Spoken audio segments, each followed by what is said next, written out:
वसुदेवसुतं देवं कंसचाणूरमर्दनं देवकी परमानन्दं कृष्णं वन्दे जगद्गुरुम्. In this fifth chapter of Srimad Bhagavad Geetā,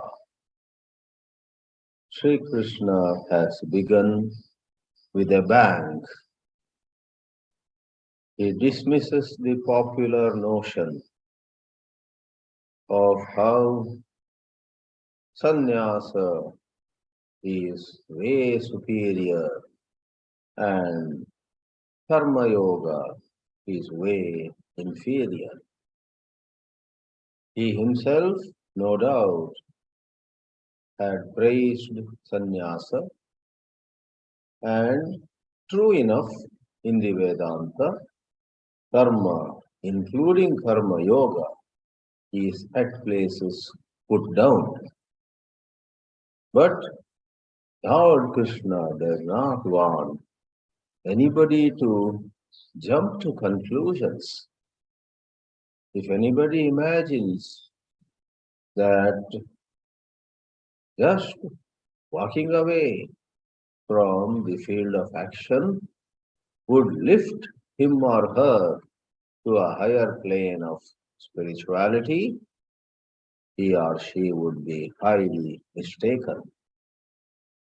This is the problem with our thinking normally.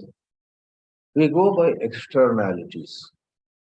We go by the clothes somebody wears, the kind of place where somebody lives, and the language somebody speaks.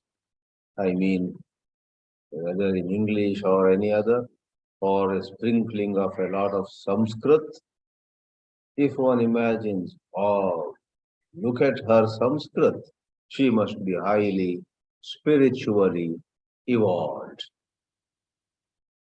By talking a lot of Sanskrit, with all due respect to Sanskrit, by merely talking Sanskrit, nobody rises high. Similarly, Sri Krishna has argued quite strongly that the external sannyasa does not mean much.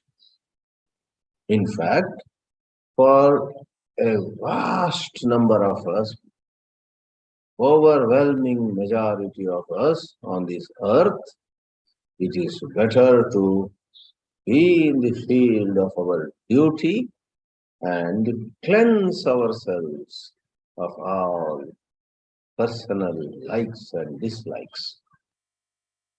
We normally complain the world is imperfect. As we rise on the spiritual axis, we discover that the world around us is a reflection of what we are inside us. You might have heard of that little Zen story. A Zen master was going with two of his disciples. As they were walking, they find that on a certain tree, the leaves were fluttering, the leaves were moving vigorously. The master asks the first student, "What do you see over there?"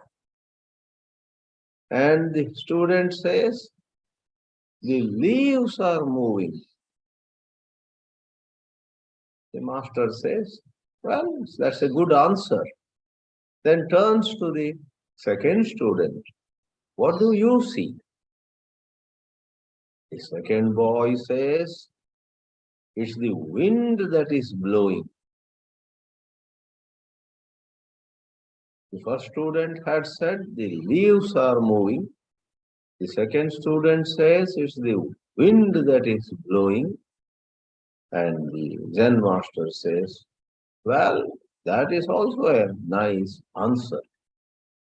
Both the students look at this teacher and ask, is there a third way of seeing it?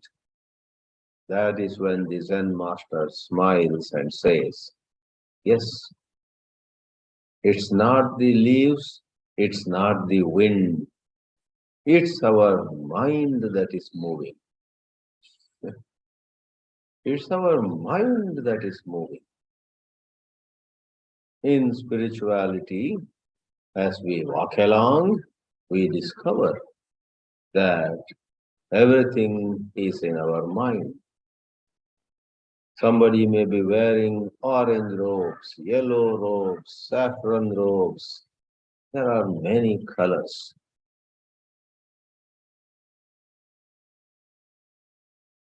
A lady from Vietnam met me yesterday, along with a few other spiritual seekers, so-called Adhyatma Sadhakas. We had dinner together, and she said, responding to my question, because she is quite a bit into Buddhism, I asked, what color of cloth do Buddhist monks wear in Vietnam? First, she showed her own dress, though she was wearing a black t-shirt above. Below, she was wearing a certain frock or certain dress, which had the color of Tibetan monk's dress. And then I said, but I have seen some monks from Vietnam, for that matter, Thich Nhat Hanh himself, who is now no more, having certain grey, cement grey color in their clothes. She said, yes. And then she laughed. We have many colors for the dress of monks in Vietnamese Buddhism. All right, somebody may be wearing some color cloth, but we don't know whether that person, lady or man, is free from ragadvesha. Somebody else could be in pant and shirt, suited, coated, booted, as Swami Chinmayananji would describe. And yet, we don't know. Quite possibly, this lady with modern Western dress upon her could be free from hatred, free from prejudice. Right? Anyway, Sri Krishna thus helps us see certain deeper level in our own personality. So we go now to the last verse we saw. For some of you who may not have either attended the last class or may have forgotten.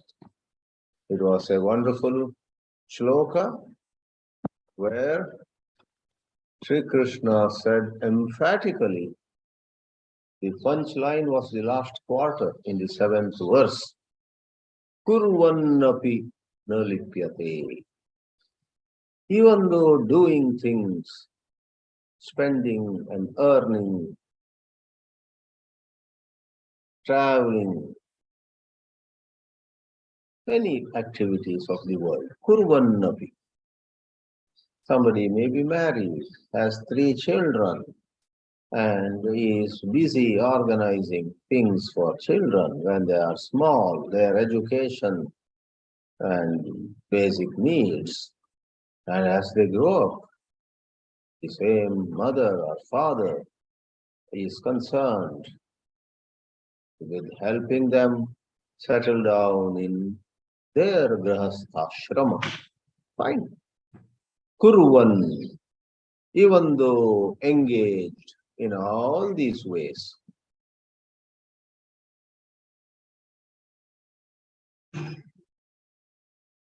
Though engaged in 100 ways, kurvannapi na lipyate. Does not get bound.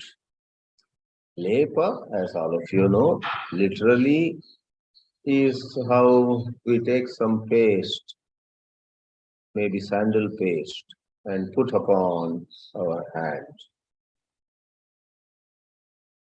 Or it could be a medicinal ointment we put upon any part of the body. Lepa. In Ayurveda, there are several kinds of medicine in their physical form. It could be a tablet, gulika, to be swallowed, or it could be some liquid to be drunk. And then there is something called lepa, which is to be applied on the forehead, on the feet, anywhere. Anywhere meaning as per the ailment, as suitable to the ailment, lepa. So when you put an ointment upon your hand, that lepa sticks to the hand. Move the hand up and down, left and right, the lepa will not fall off, right? Likewise, bondage is called lepa, na lipyate. Hurt doesn't leave us. Somebody spoke ill of us maybe 5 years ago. But even now, sometimes you and I get up at 2 a.m. and remember what she told about us to a circle of friends. We get agitated. That is called lepa. 5 years have passed. Sometimes the person who said that or did that has passed away also. But we feel bad. Likewise, to complete the reference, somewhere we were treated so well, wow, honored, felicitated. So much good was said about us. And let me say, again, it may be 2 a.m. also at night. We get up and our face lights up. That was so wonderful. I will go to that town again and meet those people again.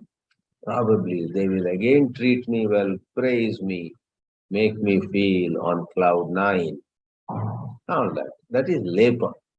Years have passed, but our bosom is not cleared of hurt and pride. Before proceeding, let me clarify, Vedanta is not about erasing memories. Vedanta is about not being bound by memories. When needed, when called for, when warranted, we remember. We may remember in finest detail. Good memory is not an issue. But when it is bothering us, when it is coming in the way of our performance, coming in the way of discharging some duty at this moment, an old memory coming and jeopardizing everything is definitely not welcome. So even as some of you are wondering now, will Swamiji move to the next shloka at all? Otherwise, this 7th verse could be a lepa for me, not able to put it aside. Stuck in verse number 7. But now, without much ado, I proceed to the 8th shloka, where Sri Krishna actually takes us to dizzy heights of appreciation of this actionless amidst action. Shankaracharya connects us to the next shloka. Nacha asau paramarthatah karoti. Bahyadrashtya karoti. I am saying, Shankara says paramarthatah na karoti. I am adding bahyadrashtya. In the eyes of others, this man, this lady is running from here to there. Certain cities in the world have basically more length than width. Mumbai, for example, where I am now based, is mainly a peninsula. Strictly speaking, it's considered a conglomeration, a coming together of 7 islands. But the main body of the city of Mumbai, which is considered the New York of India, is from north to south.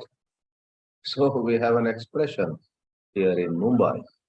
They say somebody went from Kolaba to Vasai, or even more. And the same day by afternoon, Vasai back to Kolaba. So south to north and north to south several times.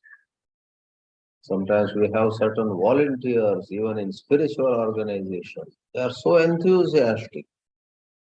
There was a lady, let me not mention her name. She's around, where should I say was, but she's not so active nowadays. She would just to hand over an audio cassette those days of our Swamiji. Somebody wanted it, let us say, in Kolaba, deep south. Go by train or by bus or some transport. All the way amidst the crowd and noise and din and roar of Mumbai, right? Hand it over to that devotee. Collect probably those days 20 rupees and then come back to the ashram in Powai. Wonderful. But the point is, paramartataha, if she, quite presumably out of her devotion to her teachers, probably rather than tiredness, she had such joy in doing it. Therefore, though outwardly very active, inwardly the test of the pudding is in its eating, they say. So here, whether she is working or not working, whether she is into action or not action, is best determined by the inner state of her mind. She could be in such bliss that another person sitting in the ashram and apparently meditating, with eyes closed, with some colored clothes wrapped around him and whatnot, might not be having that happiness. Imagine. Imagine. So, in one case, kurvan api na karoti. In the other case, akurvan api bahu karoti.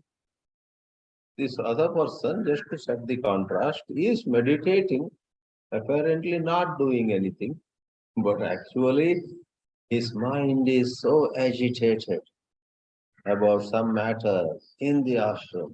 When visitors to the ashram see the greenery, the beautiful temple or the lecture hall and the beautiful dresses of the ascetics, everything to a visitor looks beautiful. But this man who has been in the ashram for a few years is angry with the way the manager behaved with him or whatever. So Shankaracharya connects the next pair of shlokas saying Paramarthataha. Paramarthataha means really speaking on a deeper level, deep inside. Na karoti. How? This pair of verses says Na karomi. A wise man knows he is not doing anything at all, even though outwardly he may be into a number of actions. So let's read these 2 shlokas. Naiva kinchit karomiti yukto manyeta tattvavit Pashyan Shranvan Sprishan Jigran Ashnan Gachan Swapan Shwasan Pralapan Visrajan Grahnan Unmishan Nimishannapi Indriyani Indriyartheshu Vartanta iti dharayan.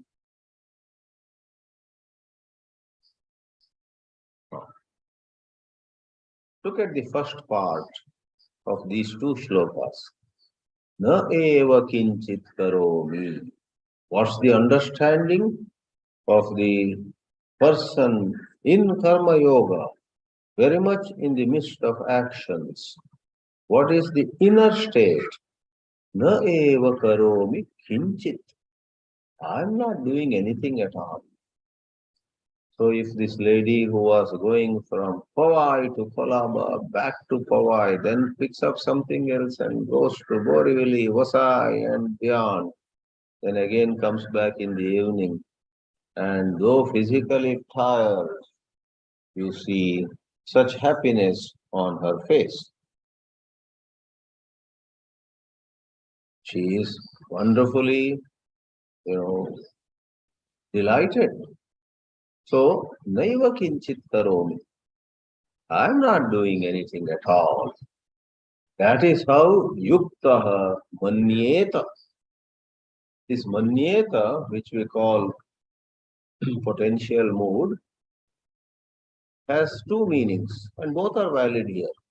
One is a wise person should think, should consider herself as not doing anything. Na karomi pi manyeta. One is should.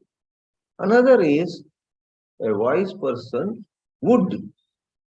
When she is in that kind of inspired state of mind, with love for her teachers, with love for her work, with love for that, what we call a devotee at the other end of the city, she says, oh, I love that Mrs. Mehta.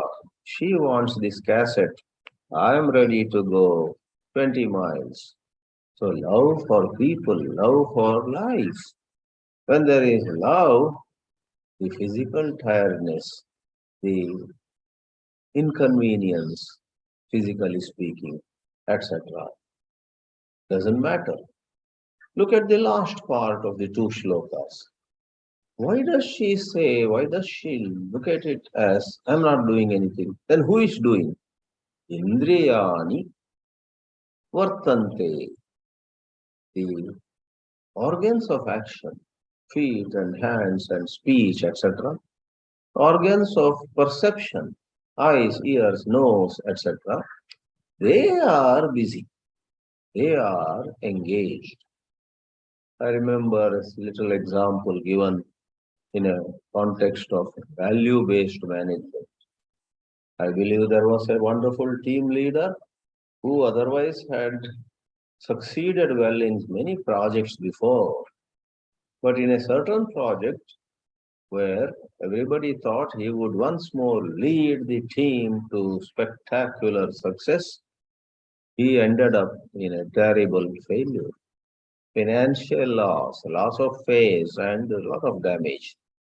Then the group met, and all of them thought he would be in tears and he would say, I am so ashamed, I feel guilty, our team should all resign, whatever. On the contrary, he was as cheerful as ever before.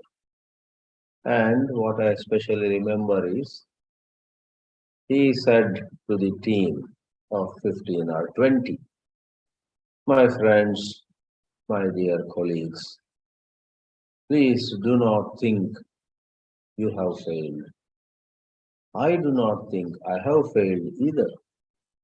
They are all wondering, what? Is he blind? Is he not aware how we have failed miserably? But he then adds, so there was a whiteboard with a black writer, a pen. He writes a box and he writes 2 or 3 arrows entering the box. Then on 2 or 3 arrows coming out of the box.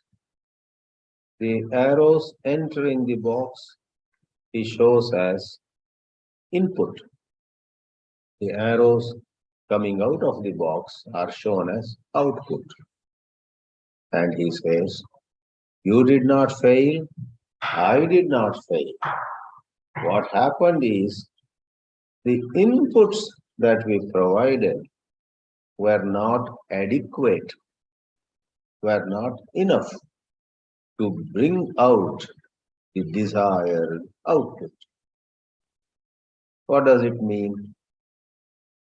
Enough time was not given to this project by us.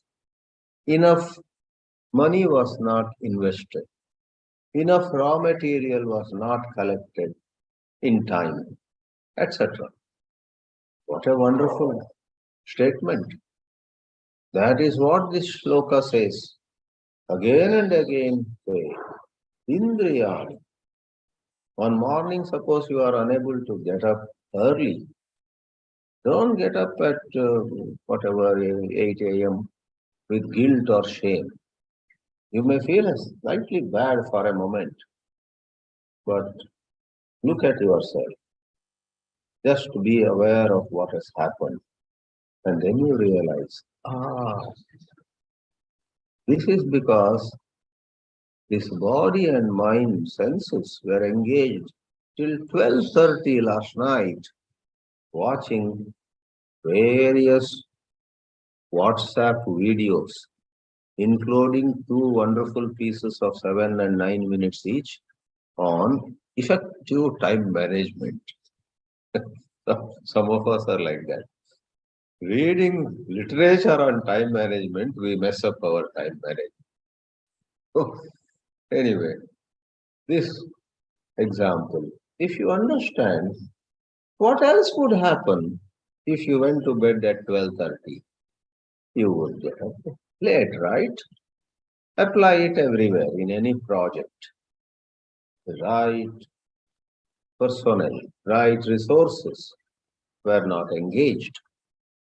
Sri Krishna said it thousands of years ago. Indriyani vartante. It is the indriyas which are engaged. If they are in good shape, if they have been trained well, if they have been nurtured and nourished well, then the work, the results of the work will be good. Other factors remaining equal. In other words, a number of actions, really speaking, deep inside us, we are not acting at all. So, in our mental noise, a new book has come by Professor Shri Kumar Rao, whom I very much admire.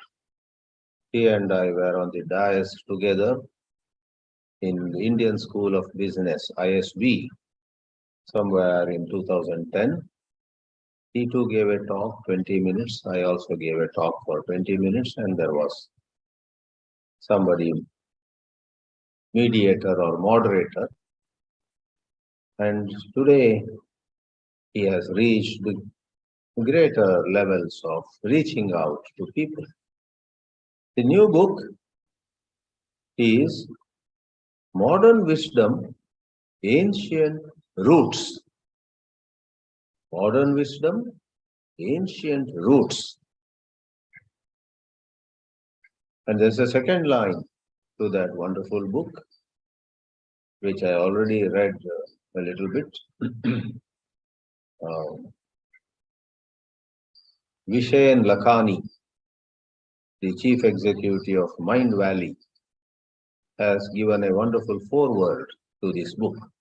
Vishen Lakhani himself takes Sri Kumar Rao as his guide, mentor, and teacher.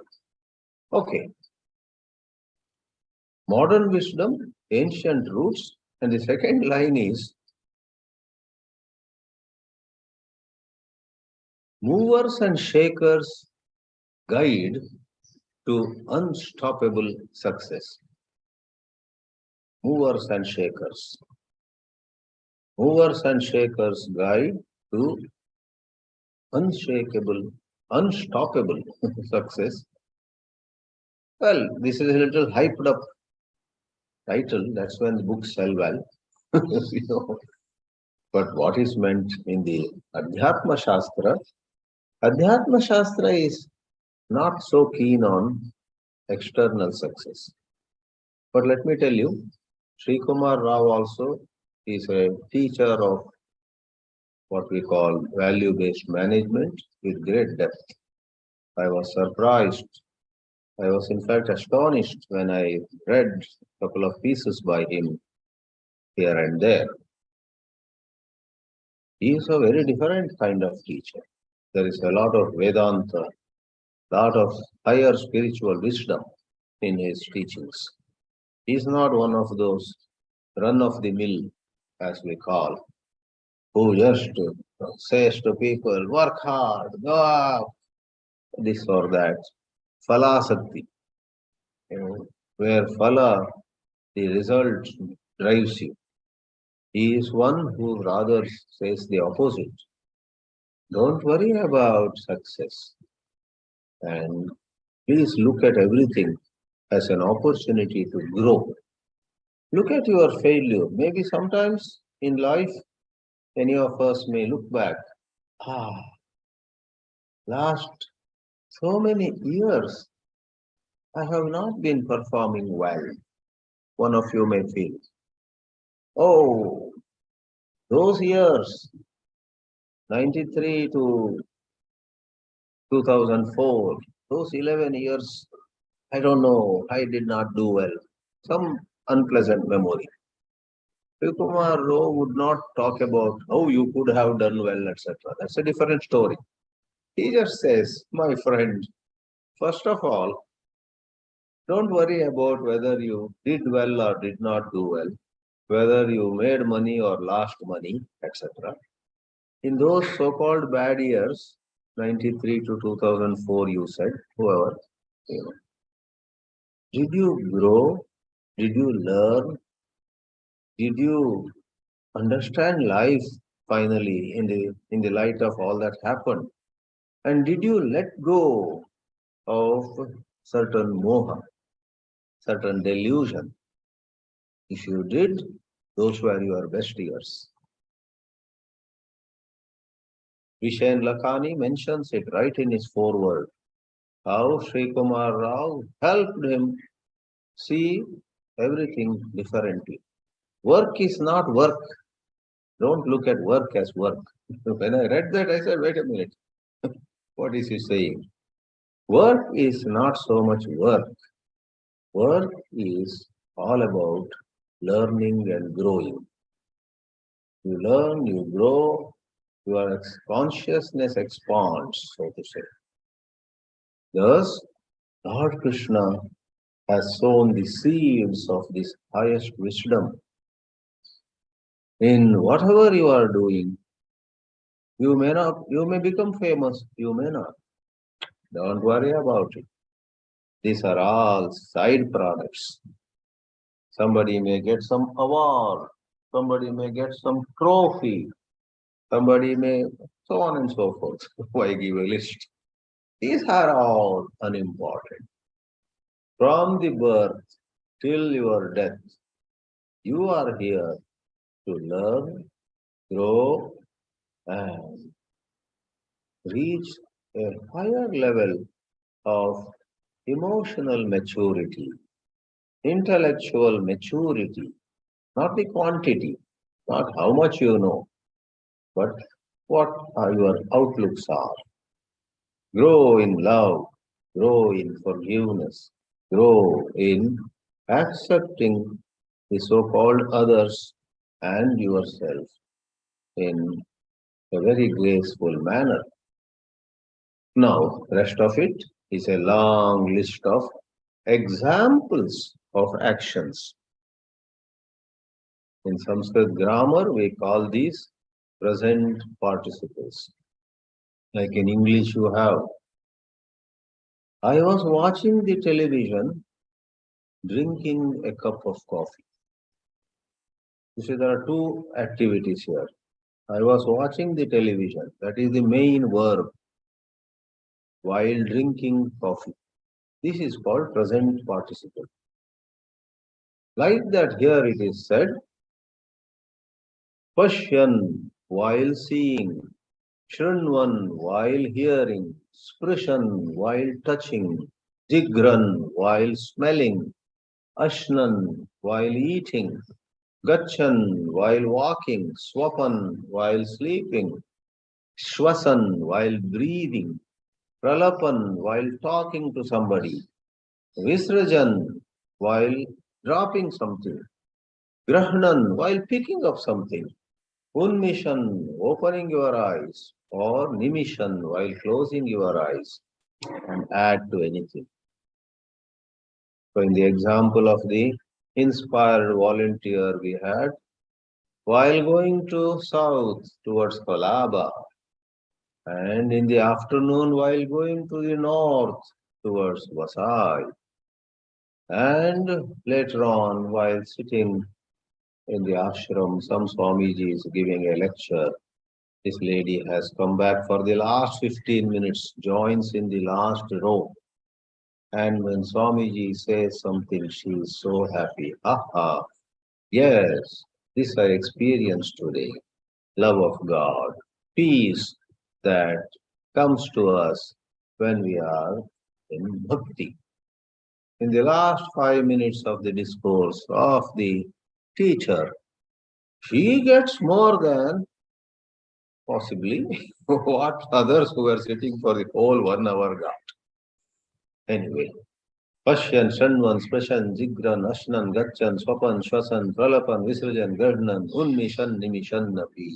Dozen or more present participles, which means no matter what you are doing, please know.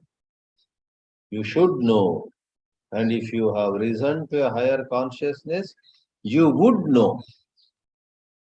A father said to a son who was only 8 years old, Son, when you are 22 years old, you should get attracted to girls.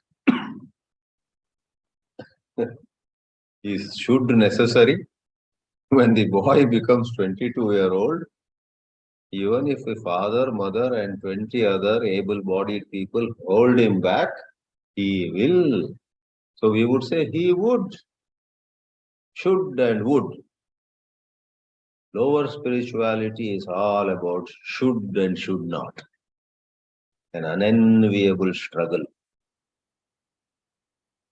But higher spirituality is where spontaneously you would do what needs to be done. Spontaneously you would withdraw from what is not healthy.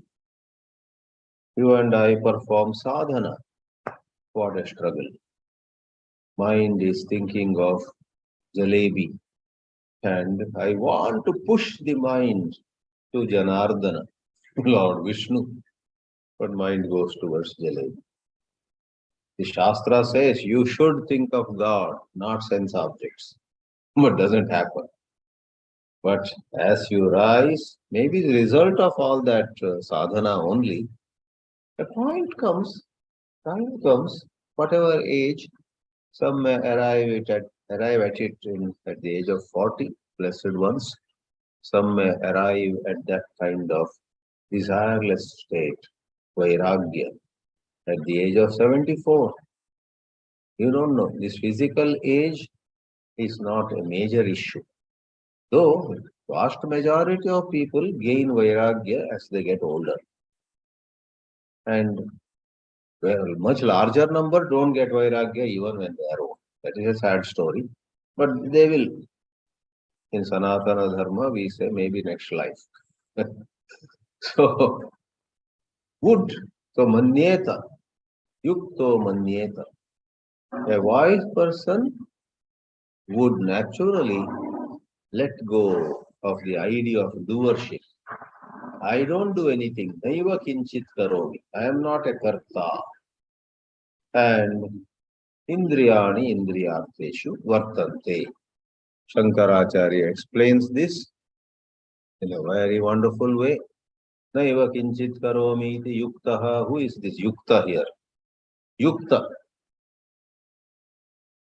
Many years ago there was a girl, Yukta Mukhi, I remember. Yukta Mukhi. She became Miss World or Miss Universe. I remember giving a talk at a college in Mumbai, 99 or so. I had to explain the word Yukta. And the students and some staff of that college in Bandra were listening to me. I said, Geetā talks about Yukta. All of them thought about Yukta Mukhi, who was in news that morning. She got the Miss Universe.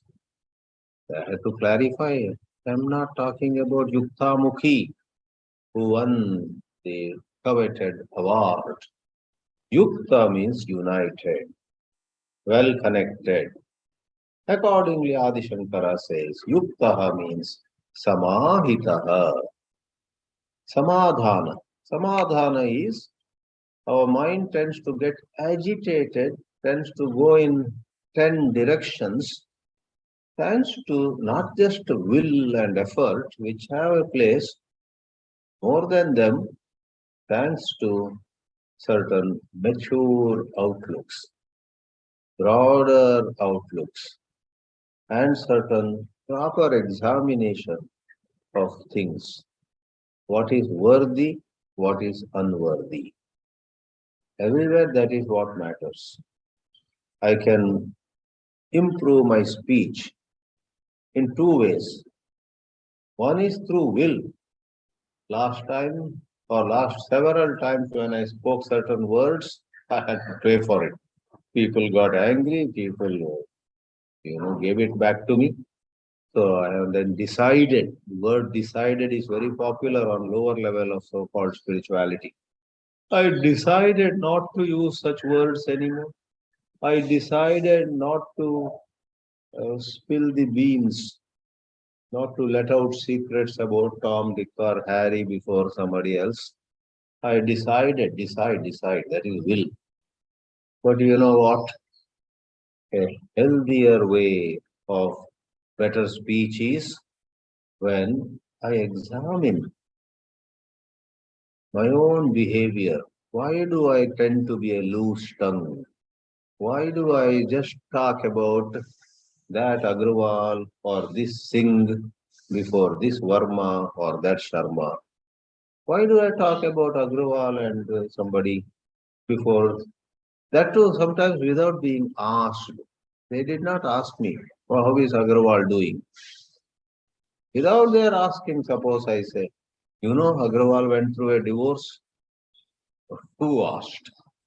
Okay, so one is to decide. I won't talk about others before somebody. Even if they ask, I would say, I guess he must be fine, something like that. Another is, when we see this chapalya, this tendency to speak loosely, even if others don't mind, even if it doesn't lead to something unpleasant, the very fact that I'm talking unnecessary things is not a healthy affair. It's a sign of my not being in a mature state of mind. It's silly. It's like drinking some dirty water without examining it, mistaking it to be clean water. After gulping down half the glass, then I ask, is this drinkable water? To be told by others, oh my God, you should not have drunk that. If you had asked, we would have given you good water. Like that, awareness, understanding, that's what we call maturing. So samahitaha means more than through will, one is more collected, more aware, more insightful, more aware, call it whatever way. Samahita. Literally, samahita means gathered. She has gathered her thoughts. She has gathered her energies as though and put them in their right place, not letting them run in different directions. Manyeta, chintayet. Chintayet is what I call potential mood. Chintayatu is called imperative mood. Chintayet is potential mood. One should as well as one would both hold good here. Tattvavit. So, who is this Tattvavit? Atmanaha yatatmyam tattvam vetti iti Tattvavit. Naiva kinchit karomi iti yukto manyeta Tattvavit. Tattvavit is the word from the Shloka. Tattvavit here is not somebody who knows the Tattva of something outside somewhere. Atmanaha yatatmyam. She knows her own true nature. Yatha mama atma vartate tad aham janam. I know how I am, who I am, what I am. For long I imagined myself in terms of certain social image, certain memories. Today I know myself to be the light that illumines the memories. Tattvavit, Paramartha Darshi ityartha. Talking about a karma yogi, Shankara unhesitatingly supplies words which are generally used for the illumined one.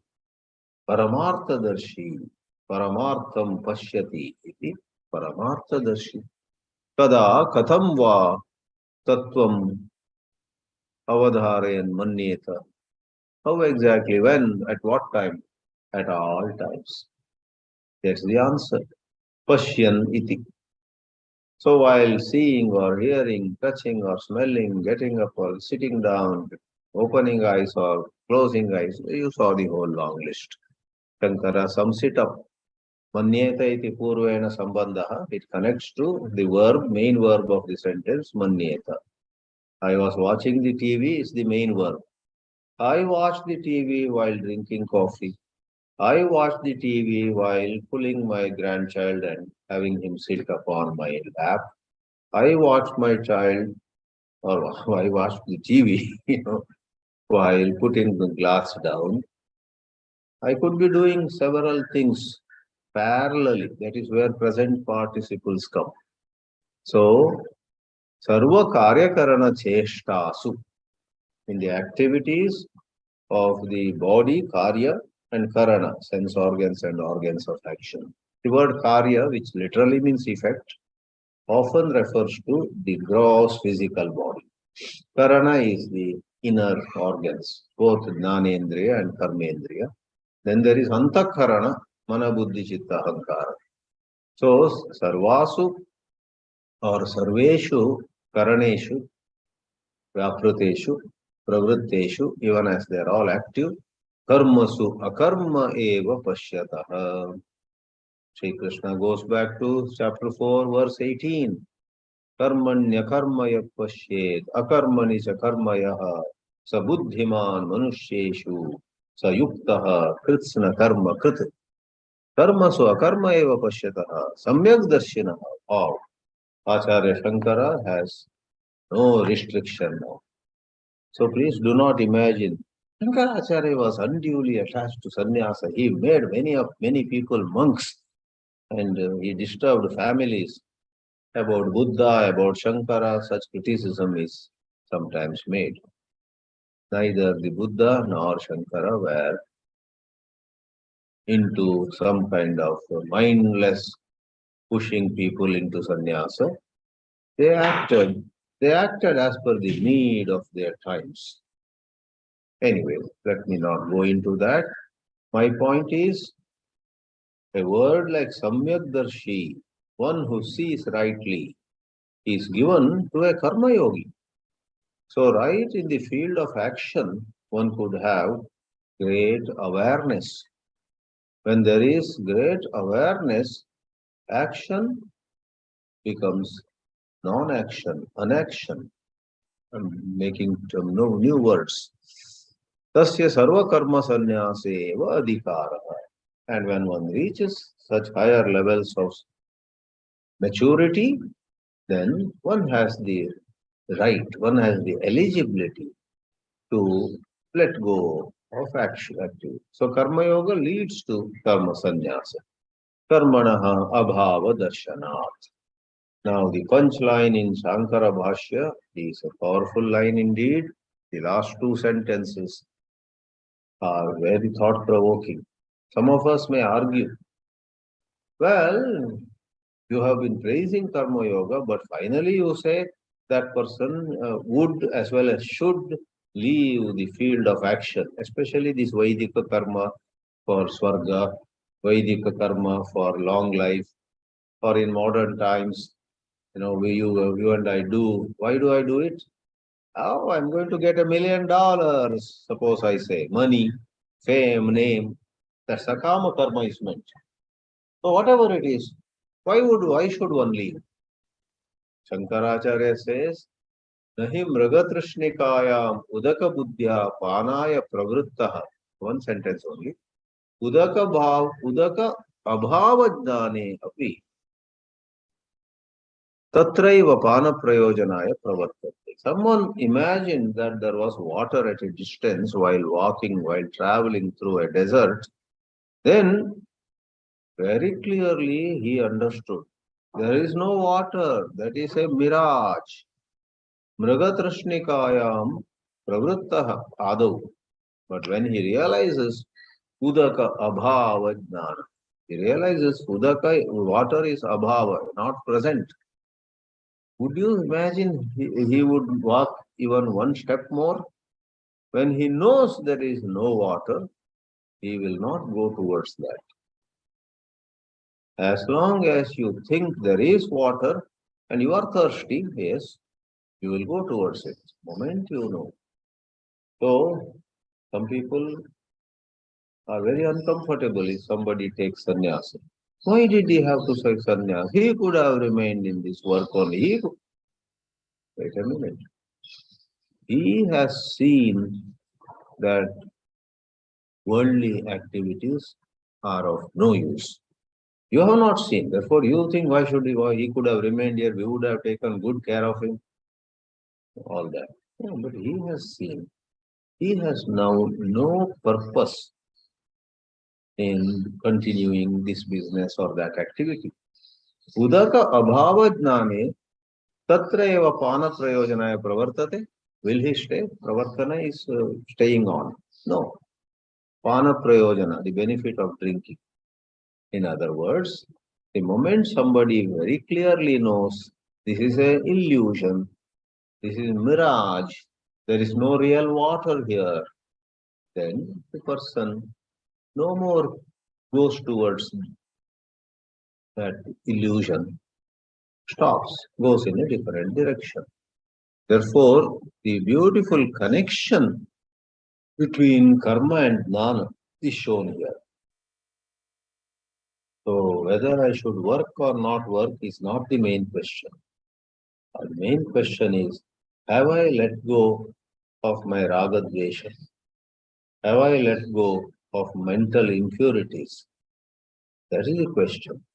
If I have let go of my mental impurities, the right thing will happen at the right. Om Namo Bhagavate Vasudevaya.